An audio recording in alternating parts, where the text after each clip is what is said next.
Yeah. Uthini?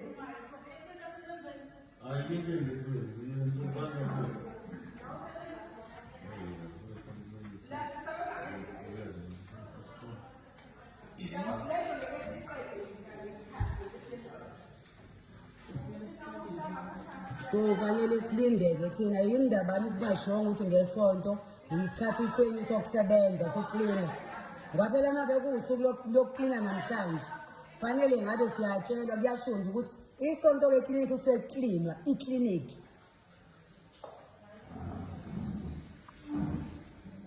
Ayikho nje i-department ekuthiwa ke hayi sisebenza ngendlela yathi sisebenza ngendlela yethu yonke indawo la kunamaklina khona. Uklina kuqala ekuseni before kufika abantu abazoyisevisa. Yonke indawo. Akukho la kuhluka khona. Angeke phela silindeni night ndoza manithi niyaklina fanele kube ukuthi i-Sunday is dedicated for cleaning. Sikwazi lokho as the public. Ukuthi Sunday is dedicated to cleaning the clinic. That's it. Sihlalele emakhaya ke singezi. Otherwise mawukuthi ukusebenza ukuthi iclinic iqala u8 bese kungasaqinwa ngalesi sikhathi. Bese kuyaklinwa ke after sekuhamba abantu abazoservice. Hoyibo. Musana ukusidelela phela nisithathe kancane. Ngikanye kodwa. Ngeze kwenzeke kanye bani.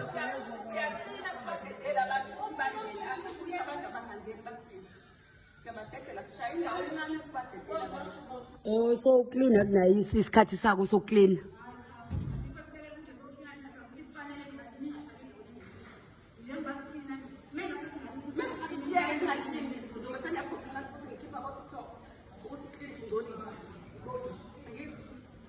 Mina ngibuza ukuthi isikhathi sokuclean selo sami isikhathi sokuclean.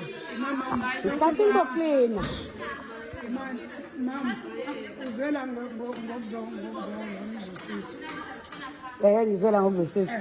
Ngicela sehlisa umoya mama sihlale phansi. Benza abakwenzayo. No, asekidinga sokuthi bangiphendule laba mina ufonela imanager ngibuza ukuthi sino 45 minutes sila njengamanje kuyaclean akuserviswa abantu. So I was wanting to understand ukuthi kahle iqala ngasikhathini ngeSunday ucleana iclinic. Wathena akakunderstand lokho uzofona abuyele kumina. Bona bangena nje bezo interact nami. Bangena. Mina that was my concern. Bona bangena. Ngoba ubezwa ngitshela umanager mangabe ethi hayi baqina nje throughout the day intombazana. Yazi ngizama ukulungisa nike la mama. Fangifaka indaba yani. Fanele ngifake indaba yani. Phela kuthi kusacleanwa. Kuthi kuyacleanwa. Ungazongijwayela ke kabi mina ngizongijwayela. Angimthathi kancane. Hoyibo kahle wena ungiphaphela. Kahle nje ungiphaphela. Cha kaye ungiphaphela ngizange ngikhulume nabo mina.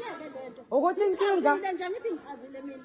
Manje ikuphi inkinga ngoba ngichazile ukuthi asifayile. Cha ngidisturb ukuthi athi bona baqala ukukhuluma.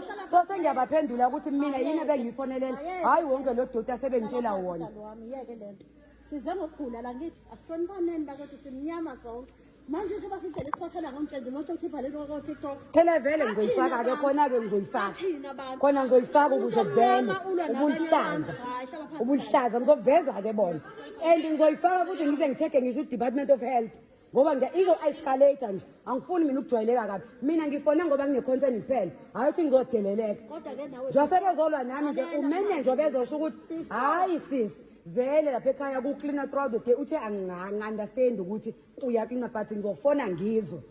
Angiyazi into abayilwela nami ukuthi yini. Ukwenza lokho ke nawe befanele uthuze lapha kumina kuma vital sign la uqalwa khona vele uzobuza ukuthi sesiwayi kumiwe ngingasetshenzwa. Phela bese kushundwa wathiwa kuyacleanwa that is why bese ngifonela ukuze ukuthi kahle kahle uclean qala ngasikhathini ukusetshenzwa kwabantu uqale ngasikhathini. Irong umntaka manje. Bese kushiya ukuthi kuyacleanwa. Nawe irong. Siyasebenza thina la eKhethetani siyasebenza munuku. Bonke abantu siba-athenda ngendlela efanayo mntakwethu. Asingaphathani kanjena. Ngiyaku-understanda lokho anginayo inkinga yakho. That is why bengafonela ukuthi ngisebenza abantu ngendlela ehlukene mina bengifonela ukuthi isikhathi sokucleana nesikhathi sokusetshenzwa kwabantu uqala ngasikhathini okunye kuqala ngasikhathini. Angithi namhlanje ngoba isonto. Benza sure ukuthi itara clean bayacleana ngoba phela isonto kuzoqalwa iviki lonke bona sebeshile ngasekho sekungena abanye. And futhi ke na during the day masana